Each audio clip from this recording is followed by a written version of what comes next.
ایک شاگرد نے اپنے استاد سے پوچھا کہ حدیث پاک میں آتا ہے کہ دوران وضو پانی کا اسراف نہیں کرنا چاہیے،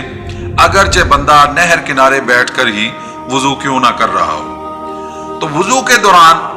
اگر پانی کا اسراف کیا جائے تو اس سے نہر کے پانی کے اندر کیا کمی واقع ہوگی؟ تو استاد محترم نے جواب دیا کہ اس وضو کے پانی کے اندر اسراف نہ کرنے کا جو حکم ہے وہ اللہ اور اس کے رسول کا حکم ہے، تو نہر کے پانی کے اندر تو کوئی کمی واقع نہیں ہوگی۔ اللہ اور اس کے رسول کا حکم ٹوٹنے کی وجہ سے ہمارے ایمان کے اندر کمی واقع ہو جائے گی۔ قیام پاکستان سے قبل خوشاب کے ایک گاؤں میں مولانا حسین احمد مدنی رحمہ اللہ ایک جلسے میں تھے، اور جلسے کی انتظامیہ نے دور دراز سے آنے والے مہمانوں کے لیے جلسے کے اختتام پر طعام کا بندوبست کیا تھا،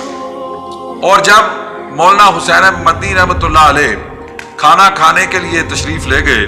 تو ان کے ہاتھ دھلوائے گئے، اور ایک خادم نے ولایتی صابن جو ہے وہ پیش کیا، تو حضرت نے صابن لینے سے انکار کر دیا اور فرمایا بھائی کوئی دیسی صابن ہے تو وہ لے کے آؤ۔ تو خادم نے کہا حضرت ساری دنیا ولایتی چیزیں استعمال کر رہی ہے،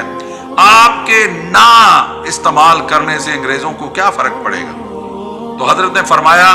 بھائی انگریزوں کو فرق پڑے یا نہ پڑے، مگر ولایتی چیزیں استعمال کرنے سے میری جو اللہ کے رسول کے ساتھ محبت ہے اس میں ضرور فرق آ جائے۔